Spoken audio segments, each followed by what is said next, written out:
ଦୁଇଟି ରସୁଣ କୁଲା ଏହି ଜାଗାରେ ରଖିଦିଅନ୍ତୁ।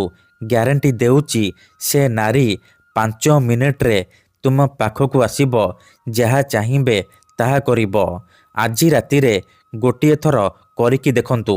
ହଁ ଫ୍ରେଣ୍ଡସ୍, ଆଜିର ଏହି ଭିଡ଼ିଓଟିରେ ମୁଁ ଆପଣଙ୍କୁ ଶିଖେଇବି ବିନା ମନ୍ତ୍ରତନ୍ତ୍ରରେ କେବଳ ଦୁଇଟି ରସୁଣ କୁଲା ସାହାଯ୍ୟରେ ଆପଣ କିପରି ଝିଅ ପଟେଇ ପାରିବେ, ସୁନ୍ଦରୀ ଭାଉଜକୁ ପଟେଇ ପାରିବେ, ତାଠାରୁ ନିଜର ମନ ମୁତାବକ କାମ ହାସଲ କରିପାରିବେ। ଏହି ବଶୀକରଣ କରିବା ପାଇଁ ଆପଣଙ୍କୁ କିଛି ବି ପଇସା ଖର୍ଚ୍ଚ କରିବାକୁ ପଡ଼ିବନି କିମ୍ବା ବେଶୀ କିଛି ସାମଗ୍ରୀର ଆବଶ୍ୟକ ନାହିଁ।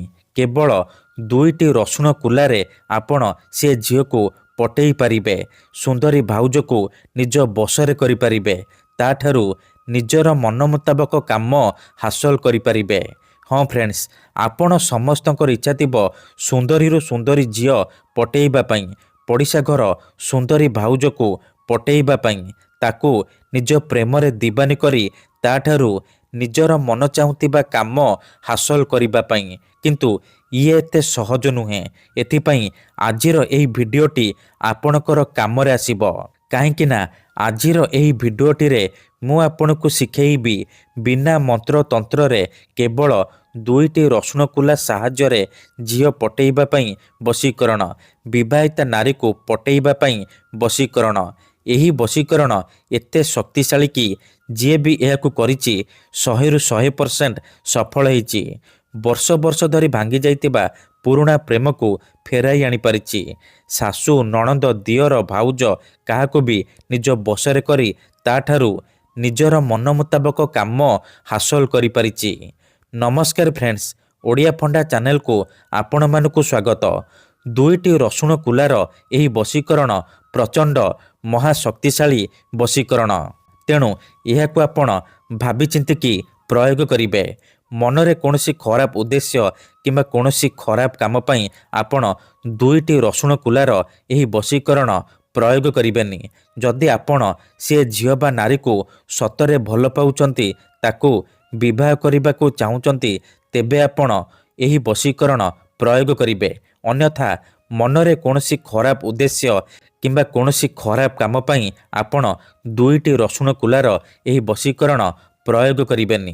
ଠିକ୍ ଅଛି, ଏହି ବଶୀକରଣ କରିବା ସବୁଠାରୁ ସହଜ। ଏହାକୁ ଆପଣ କିପରି କରିବେ, କେମିତି କରିବେ, ଏହାର ପ୍ରୟୋଗ ବିଧି କ'ଣ, ମୁଁ ଆପଣଙ୍କୁ ଶିଖେଇବି। ସମ୍ପୂର୍ଣ୍ଣ ପ୍ରୟୋଗ ବିଧି ଠିକ୍ ଭାବରେ ଶିଖେଇବି। ଜାଣିବା ପାଇଁ ମୋର ଆପଣମାନଙ୍କୁ ଅନୁରୋଧ କି ଆପଣ ଭିଡ଼ିଓଟିକୁ ମୂଳରୁ ଶେଷ ପର୍ଯ୍ୟନ୍ତ ପୁରା ଧ୍ୟାନ ସହିତ ଦେଖନ୍ତୁ। ବିଧିଟି ଜାଣିବା ପୂର୍ବରୁ ଯଦି ଆପଣ ଆମ ଚ୍ୟାନେଲକୁ ପ୍ରଥମ ଥର ଆସିଛନ୍ତି, ତେବେ ଦୟାକରି ଚ୍ୟାନେଲକୁ ସବସ୍କ୍ରାଇବ୍ କରି ପାଖରେ ଥିବା ବେଲ୍ ଆଇକନ୍କୁ ମଧ୍ୟ ଦବାଇ ଦିଅନ୍ତୁ। ଯାହାଦ୍ୱାରା ଆମେ ଯେଉଁ ବି ଭିଡ଼ିଓ ଅପଲୋଡ଼ କରିବୁ ସର୍ବପ୍ରଥମେ ଆପଣ ଦେଖିପାରିବେ। ମନେ ରଖନ୍ତୁ, ଏହି ବଶୀକରଣ କରିବା ପୂର୍ବରୁ କିଛି ବିଶେଷ କଥା ଜାଣି ରଖନ୍ତୁ। ଯେମିତିକି ମନ୍ତ୍ର, ତନ୍ତ୍ର, ଯନ୍ତ୍ର, ବଶୀକରଣ ଇଏ ଏମିତି ସେମିତି କାମ କରେନି। ମନରେ ସମ୍ପୂର୍ଣ୍ଣ ବିଶ୍ୱାସ, ନିଷ୍ଠା ଆଉ ଏକାଗ୍ରତାର ସହିତ ଆପଣଙ୍କୁ ଏହି ବଶୀକରଣ କରିବାକୁ ପଡ଼ିବ। ତେବେ ଯାଇ ମୁଁ ଆପଣଙ୍କୁ ଗ୍ୟାରେଣ୍ଟି ଦେଉଛି, ଆପଣ ଯେଉଁ ଝିଅ ବା ନାରୀ ଉପରେ ଏହି ବଶୀକରଣ ପ୍ରୟୋଗ କରିଦେବେ, ସିଏ ସେହି ସମୟଠାରୁ ଆପଣଙ୍କ ପ୍ରେମରେ ଦିବାନୀ ହେଇଯିବ। ପାଗଳି ପରି ଆପଣଙ୍କୁ ଭଲ ପାଇବ, ଆପଣଙ୍କୁ ଛାଡ଼ି ରହିପାରିବନି। ଯେଉଁ ଝିଅ ଆପଣଙ୍କୁ ଭାව ଦେଉନଥିଲା, ସିଏ ନିଜେ ଆସିବ, ଆପଣଙ୍କ ସହିତ କଥା ହେବ, ଆପଣଙ୍କୁ ଭଲ ପାଉଛି ବୋଲି କହିବ। ଯେଉଁ ପଡ଼ିଶା ଘର ଭାଉଜର ସୁନ୍ଦରତାକୁ ଦେଖି ଆପଣ ତାକୁ ଦିନରାତି ଭାବୁଛନ୍ତି, ତା ଆଡ଼କୁ ଆକର୍ଷିତ ହେଉଛନ୍ତି, ସିଏ ନିଜେ ଫୋନ୍ କରିବ, ହାତ ଧରିକି ରୁମ୍କୁ ଡାକିବ, ଯାହା ଚାହିଁବେ ତାହା କରିବ। ଠିକ୍ ଅଛି, ତେବେ ଏହି ବଶୀକରଣ ଆପଣ କିପରି କରିବେ, କେମିତି କରିବେ, ଧ୍ୟାନ ସହିତ ଶୁଣନ୍ତୁ। ଏହି ବଶୀକରଣ କରିବା ପାଇଁ ଆପଣ ଦୁଇଟା ରସୁଣ କୁଲା ଆଉ ଗୋଟିଏ ଛୁଞ୍ଚି ଆଣିବେ। ଦୁଇଟା ରସୁଣ କୁଲା ଆଉ ଗୋଟିଏ ଛୁଞ୍ଚିର ସାହାଯ୍ୟରେ ଆପଣ ଝିଅ ପଟେଇ ପାରିବେ, ସୁନ୍ଦରୀ ଭାଉଜକୁ ପଟେଇ ପାରିବେ, ତାଠାରୁ ନିଜର ମନ ମୁତାବକ କାମ ହାସଲ କରିପାରିବେ। ଏହି ବଶୀକରଣ ବିଧିକୁ ଆପଣ କେବଳ ଶୁକ୍ରବାର ଦିନ କରିବେ। ଦିନ 3ଟାରୁ ସନ୍ଧ୍ୟା 6ଟା ମଧ୍ୟରେ ଆପଣ ଏହି ବଶୀକରଣ କରିପାରିବେ। ପ୍ରଥମେ ଆପଣ କ'ଣ କରିବେ, ହାତ ଗୋଡ଼ ଧୋଇକି ଏହି ବଶୀକରଣ ଆରମ୍ଭ କରିବେ।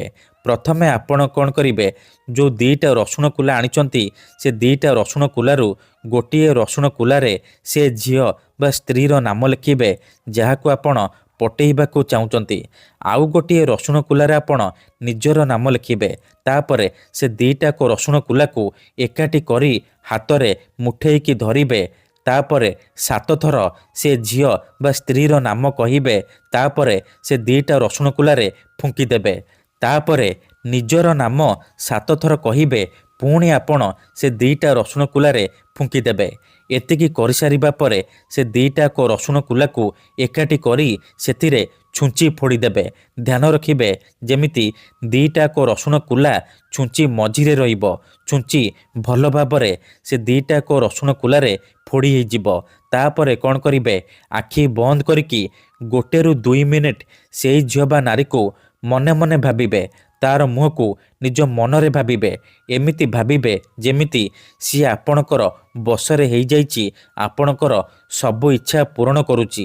ଏହିପରି ଭାବି ସାରିବା ପରେ କ'ଣ କରିବେ, ସେ ଛୁଞ୍ଚି ଆଉ ରସୁଣ କୁଲାକୁ ସେହିପରି ନେଇକି କୌଣସି ଏକ ଫୁଲ ଗଛ ମୂଳରେ ଅଳ୍ପ ଟିକେ ମାଟି ଖୋଳିକି ପୋତିଦେବେ। ଗ୍ୟାରେଣ୍ଟି ଦେଉଛି ଏତିକି କରନ୍ତୁ, ସେ ଝିଅ ବା ବିବାହିତା ନାରୀ ଆପଣଙ୍କ ଆଡ଼କୁ ଆକର୍ଷିତ ହେବାକୁ ଲାଗିବ। ଧନ୍ୟବାଦ।